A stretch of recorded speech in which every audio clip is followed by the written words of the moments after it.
just play the damn thing. If you may have been following this channel, the way that this interview was set up, I am sitting here with Jim Hagerman of Hagerman Amplification.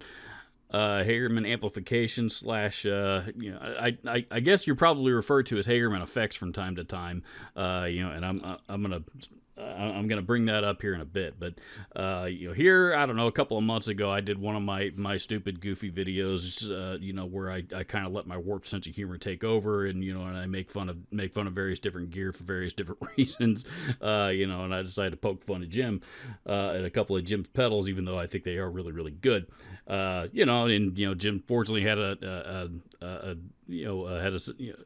has a sense of humor, and we got to talk and said, why don't we do an interview? I know my viewers, my audience would love to would love an interview with a real legit pedal builder like yourself, and once we finally figured out the timing to get this done, because we're 6 hours apart, here we are. So welcome Jim Hagerman to the Robert Jackson YouTube guitar channel once and for all. So glad to be here. Awesome. Well, I'll tell you what. Let's I want to cut to the chase, and I've got some notes here in front of me. And I've also got all the pedals that you've sent here in front of me. I'll start with the distort, because this is the first video that I did, and this is actually I really, really enjoyed this pedal, but it says distort, but it's actually an overdrive. You sent me the metal pedal. This is actually a fuzz, at least is what it sounded like to me. The flange pedal seems like it sounded a lot more like a phase. Bro, what's with the names? Are you just trying to screw with me, or what? Well, I made a mistake with the distort, because, I didn't actually plan this out very well ahead of time, which pedals I was going to do. Mm-hmm. It just kind of happened when they happened. And I had this old circuit I wanted to turn into a guitar pedal for a long time, like 20-some years, and that's what it turned into the distort. Mm-hmm. It's a very simple differential circuit that does a really nice soft clipping, Mm-hmm. and it doesn't use diodes, and it doesn't go rail to rail or anything like that. It's a interesting little twist on a transistor clipping circuit. Right. And, well, it just doesn't have that much gain to it, so Mm-hmm. clips early, but it's not like a heavy metal pedal or a real dirty rat or anything like that. Right. No, it's not, but it's in the context of an overdrive, it's excellent, and I it's been a while since I did that video, but I think I used this pedal just going with my my Laney IRT Studio, which is a high gain amp, and it sounded excellent through the amp. I mean, I don't know how to express how impressed I really was with this thing, especially for its simplicity. I mean, what you're looking at, I've never opened it up, because I don't have a electronics or engineering degree, and all the wiring and stuff, I don't get into that kind of stuff, and I don't understand it. So, I just, what I do understand is how this thing sounds through an amp. And, again, based on the simplicity, that's what the back of it looks like. And, last but not least, we've got it's literally two knobs, and that's all it needs. It's a cool little circuit. Nobody else is doing it. I'm pretty sure I'm the only one. It's just a handful of transistors. The one you are showing there right now was the metal pedal. Oh, I did have the metal pedal in my hand. I'm sorry. I did. I'm using a chip that I don't think anybody else is using. That's the LM3900, which is a current input. They call it a Norton op amp, which works very differently. Okay. And I just kind of turned that into a very fuzzy high gain pedal. Mm-hmm. It might sound more like a muff than it does anything else. Right. And it did, to me anyway. It's you probably know I'm not much of a fuzz guy, and my audience knows I'm not much of a fuzz guy, but I still do, despite the jokes and me goofing around and doing the things that my work personality and my warped sense of humor makes me do on this channel. I still do try to appreciate things for what they are, and recognize them for people that actually do get into this kind of stuff, and it did absolutely sound good. one of the most unique features about these pedals is the mounting, the back. I guess the back plate. I don't even know how to describe it. And no other pedal has like built-in. I would use that for zip ties. To strap down. Strap a pedal down to the pedal board. I'm talking about these holes right here. Yeah, it's a flange. Actually, that's a standard option for Hammond cases, the 1590 series. Really? And, you can order it either way. Nobody else does this. I thought, Velcro and whatever else to set up pedals down on a board or whatever. It's just ugly sometimes. And I thought, well, this is so handy. Why isn't anybody else doing it? Mm-hmm. So I did it. It's only on some of my pedals, the Black series in particular, but a lot of the other ones I'm doing, like my thermionic reinforcer, there's no flanges or extra fancy mounting here. I watched a video on that today. And I've this is the order that I had these questions in, but I did notice, because when I was preparing for this interview, because I was doing some research on YouTube, I wanted to hear some other stuff that I hadn't personally demoed, and you've sponsored a lot more videos and a lot more channels out there over the last year or so. Has that marketing plan, how has that worked out for you? And I think that's the only way to go, right? In this business, it's, the biggest thing I hear from new customers is, "Wow, I never heard of you before. Where have you been?" Right? Right. So getting the word out, just becoming known, right? Sure. I'm not a big player in this. I'm one of the small builders, but you need to generate some sort of following and hope it builds from there. Right. Absolutely. And I've been doing, I'm sponsoring as many videos as possible. So every pedal I got, you can go and see a professional video to hear how it sounds. And I'm starting my own series pretty soon. I did see, I saw your own channel up there. Started a channel. I'm up to 130 subscribers, so you gotta start somewhere. That's where I started. I spent my first I think in my first 2 years anyway, I scratched and clawed my way to 300 subscribers, and then finally I had a video that took off, and then I finally started to see some growth. Right. I spent the last 4 years focusing on design, right? Everything I do is unique. I don't copy anybody else's. I don't do clones. Everything I do is very original. Like, you won't find these things elsewhere. And I spent so much time just doing the R&D and the development work that I didn't get around to a lot of the marketing. So that's kind of what I'm focusing on now. Getting the word out, people know that, hey, I'm here. Your product line's expanded a lot too, I've noticed. Over the last, a couple years anyway, I guess.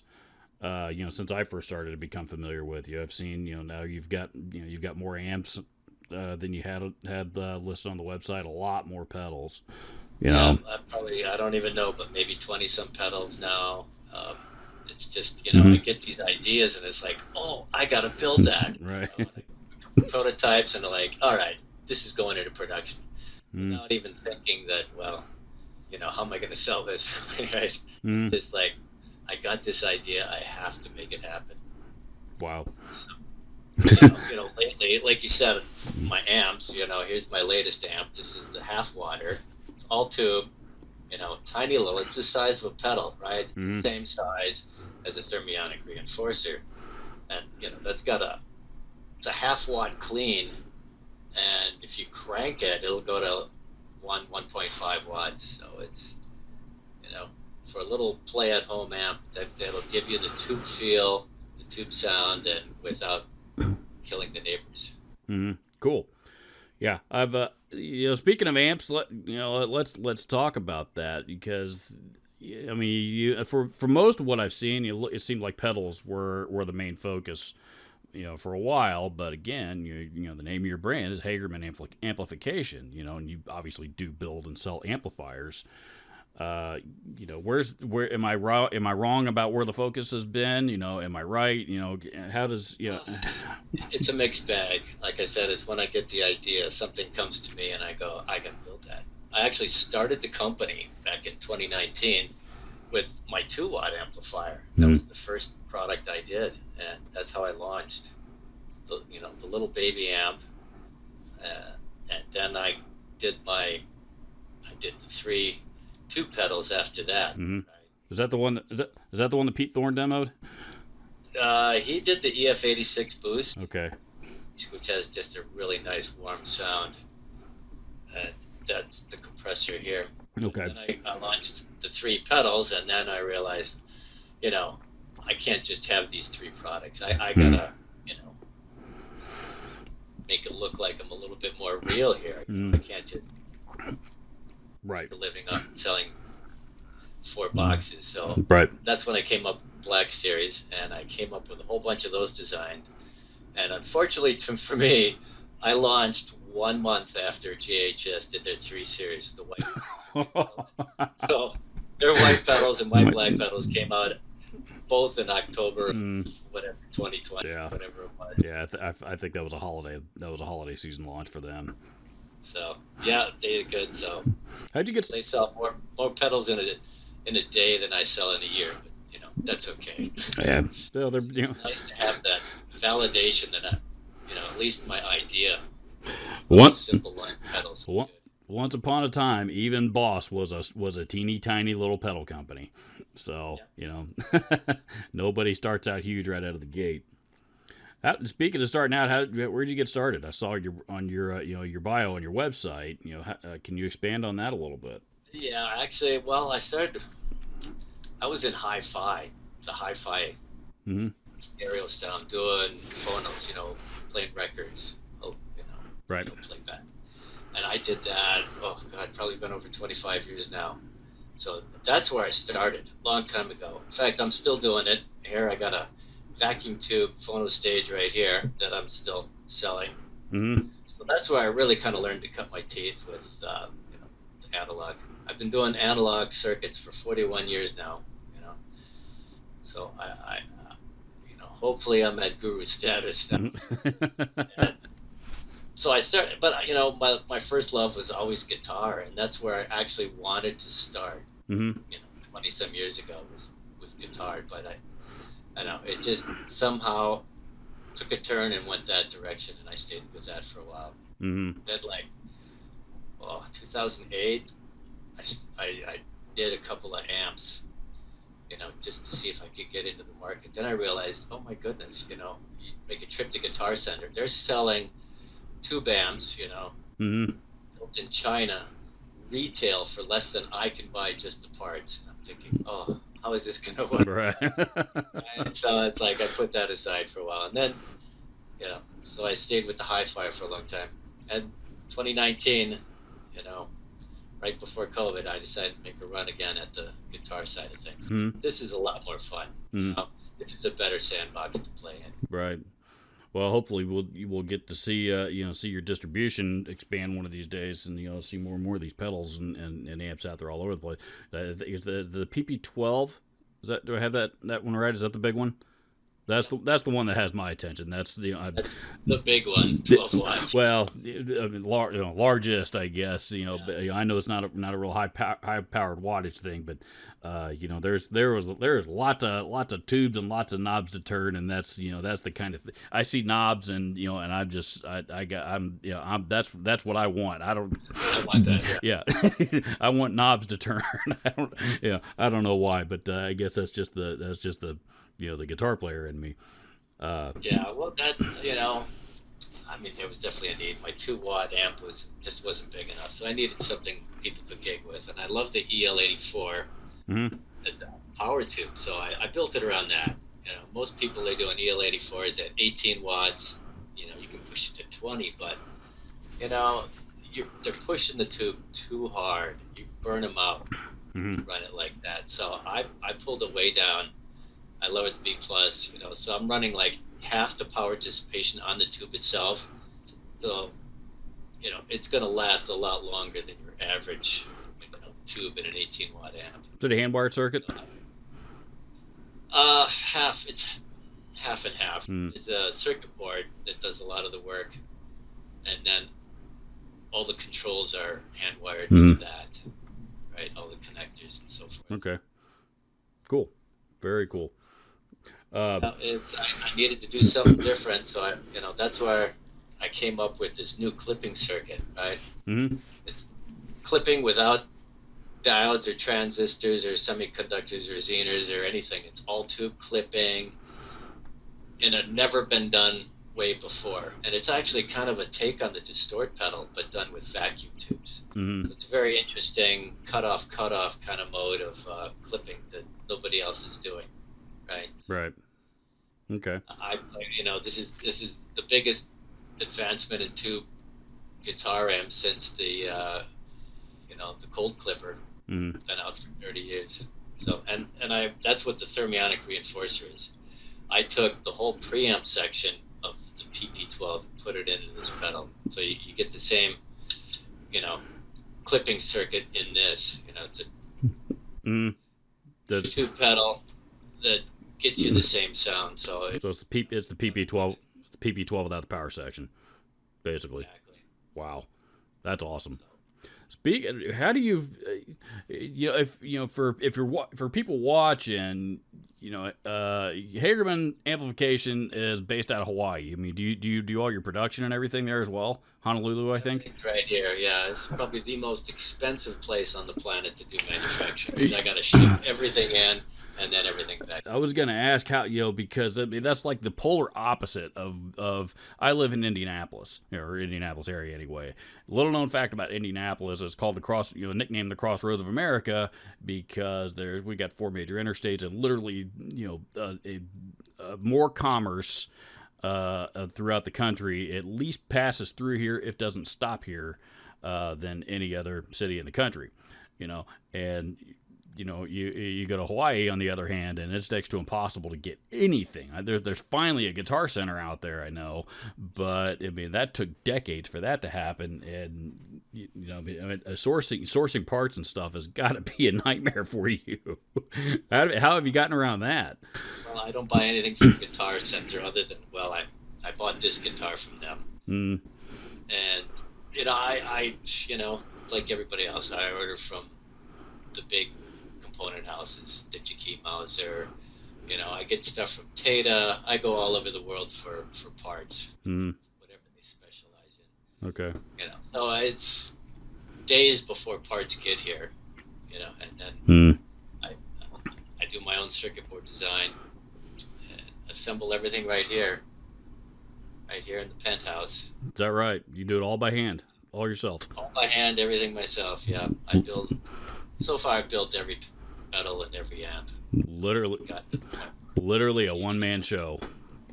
Yeah. and the good part about being in Hawaii here is, the weather is so great that, it's easy to work and get a lot of stuff done. Yeah, that wouldn't suck.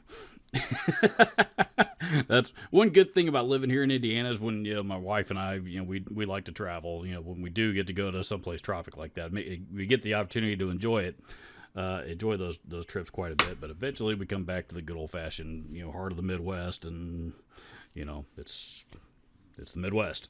So I grew up in Minnesota, so I understand cold. I was going to ask you. You don't sound like you're from Hawaii. 26 years now, though, so I've been here a while. Okay, cool.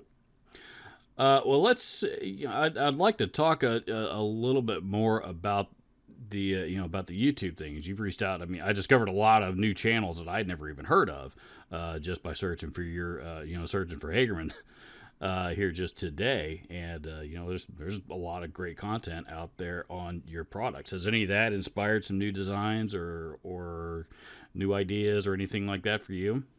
I get a lot of customer feedback, and that's where some of these products come from.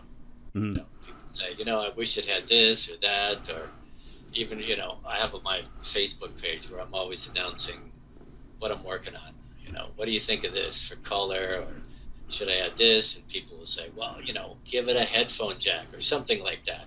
Mm-hmm. And boom, it goes into the product. If it's a good idea and I can make it work, then yeah. So even this logo for my other company, Mm-hmm. that wasn't even my design. I ran a design contest, and some guy came up with this Oh, cool. little sketch. It looks like a vacuum tube, but it's actually an HAL. So my other company, Hagerman Audio Labs, that's what I use. My first brand logo when it was still called Robert's Guitar Dungeon, somebody created that logo for me as well. I don't even remember where that one came from. Somebody created that logo, and it kind of worked its way into my branding, and then I changed the name altogether. And then my current logo, frankly, now it's just my name, and the logo is now a purple and green guitar pick with my initials on it, and a guitar going through the middle of it, and that's what it is. And I took inspiration from that from my buddy Billy at Picker's Grip. His logo obviously is based on a guitar pick, but well, I'll tell you what. You've been doing this since 2019, so you're roughly 4 years in. What's next? Where do you hope to see yourself? What do you hope? Which aspect do you hope to grow? What are you hoping to get more distribution? Where you want to land? Where you want to take this thing? Good question. Like I tell my girlfriend, what I want to be is back ordered. Like Analog Man or some of these other companies. I'll ship your product in a couple of months. That's where I want to be. Mm-hmm. Yep. Well, hopefully we can help get you there, because and again, to my audience, the Black Series pedals that I have tried, and this is the flange that I just keep grabbing them randomly, but this is the flange pedal.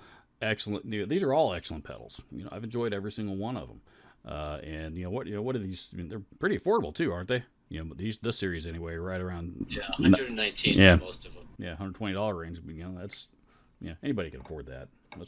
That's awesome stuff. I'm adding to that, but now with this olive green series, they're germanium pedals. I have two of them. I saw those on the website today as well. Surface and Boost, and it's kind of an interesting story. Back when the Ukraine war started, there was some guy on some Facebook group says, "Oh, I got to sell a tube pedal because I need to make some money here." I came up with these two circuits, and this one's kind of interesting, the Surface, which is actually, it starts as a classic fuzz face circuit, but then, germanium has such a temperature problem where if the temperature gets hot, the circuit runs away, and, it starts getting real farty and whatever. It's hot. I figure, how do I solve that? Right? Some of them have a knob that you can ride and keep it in the sweet spot, but I figured, so I came up with a little circuit that actually holds it steady. So now, over temperature, it'll hold its output bias right where it needs to be. So, and I've measured this from room temp up to like 100 degrees Fahrenheit, and it stays spot on. So it right on this sweet spot. Mm. So, go ahead. I'm sorry. I thought you were different. Go ahead. Another little innovation, improvement to the classic fuzz face. So. Awesome. Which other of your products are you wanting to gain a little bit more attention to at the moment? All of them, obviously, but I like the valve ones myself because I don't know, something about Tube Magic just adds this nice holographic character. It's almost like when I go from a regular pedal to a tube pedal, it's like all of a sudden things go into stereo. It's like that different, So I have two. One is the valve pedal, but I don't have one here right now. But this one I thought was going to be a huge hit, the Reactivator. Brett Caven demoed that one, I think, didn't he? I've had a couple of demos on this one, yeah. And I thought, okay, this is going to be my breakthrough hit. It's still just kind of trickling out, not in droves, but it's kind of like my take on the BK Butler, the Chandler. Tube overdrive. I was big pedal, AC powered, and very popular. I love that pedal. Right? It's a good sounding thing. So I thought I'd do the same thing, but instead of op amp on the front end, I ran a transistor on the front end, on the back end, with a tube stage in the middle. So topology, it's the same thing as the Butler. It's just done at a much lower cost. Get that same kind of sound and flexibility. I don't know if they're still making them, but that's what I was going to do. I said, okay, I'm gonna go after that pedal with this design. Right. Awesome. I'd like to see that do a little better too. What about distribution? Are you going to stick to a one-man show for right now? Or are you going to try to get in at a retailer somewhere?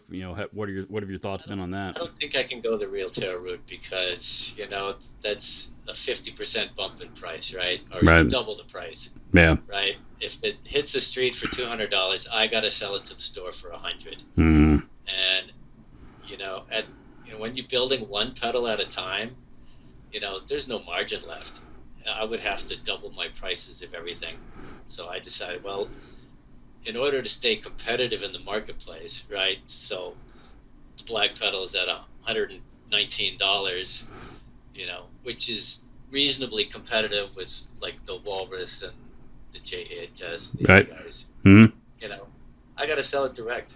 Yep. So, and I've been doing that with my hi-fi side for 20-some years, right? I sell everything direct. Total grassroots. Well, you guys get the best price. I get the best distribution. I don't get the best marketing, right? So right. It's you pick your poison. That's as a guy that my full-time gig is selling gear for a living, and the MI industry is so different from every other industry in the world. And I have, professionally, the job that pays my living and pays my mortgage and all that kind of stuff. I've worked in security and communications and building materials, home improvement services. What else? Advertising. I've worked in a lot of different industries.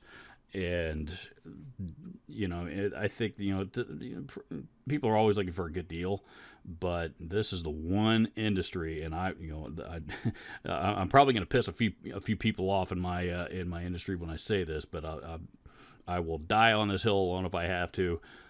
Customers shop on price more than anything else because there's so much information out there now for people to do their own research. There's not a whole. There's still some selling involved, but. Customers are so well educated. It's when it comes time for them to pull the trigger, it's all it's not all about the price tag, but a lot of it is more than any other industry. And that's exactly why I don't do clones, right? Right. Because you can buy a clone of anything on Amazon for $30 or something. Yeah. I bought this the other day. Cool pedal. Good price and all, but heard a lot about it. If I made my version of a clone, it's there's too much competition. Yeah. That's why, so that's what makes me unique is I don't do clones or copies. Everything I make, it's unique and different. I have my own sound, and that's my value added. Awesome. I didn't know that about you. I didn't know that about you at all. And that's very interesting, and I think that's actually a very, very unique selling point for you. Right, so don't come here looking for a blues breaker or anything like that, 'cause you won't find it. No tube screamer circuits on your product roster. Well, even my amps sound different, right? Right. I don't use the standard TMB tone stack. So, if you watch some of the videos, it's like, wow, I don't know how to describe this thing. It's not a Marshall, it's not a Fender, it's not a Dumble. It's like its own thing. Right. That's kind of what I was going for, my own sound, and I know that's going to be. It's a lot more difficult to sell that, but I got to be me, and that's what I'm making. You bet. Well, let's get your name out there. Where can people find you? It's Hagamps, www.hagamps.com, I believe. Is that right? Yep. Is there anywhere else that the people should look for you? Facebook, I'm assuming. Facebook. I got an Instagram page, Hagerman Amplification. Mm-hmm. So I'll tell you what. Send me those links, and we'll put them down in the description for the audience. Everybody can find you, on all your social media, and you link to your YouTube channel, all that stuff from there. Excellent. Awesome. Well, Jim, I promised you I wouldn't take up too much of your time. I've really enjoyed this. This has been a great interview. I've learned a lot about your brand, and hopefully we help get your name out there a little bit more and get you into back order status. I appreciate that. All right, thanks. Awesome.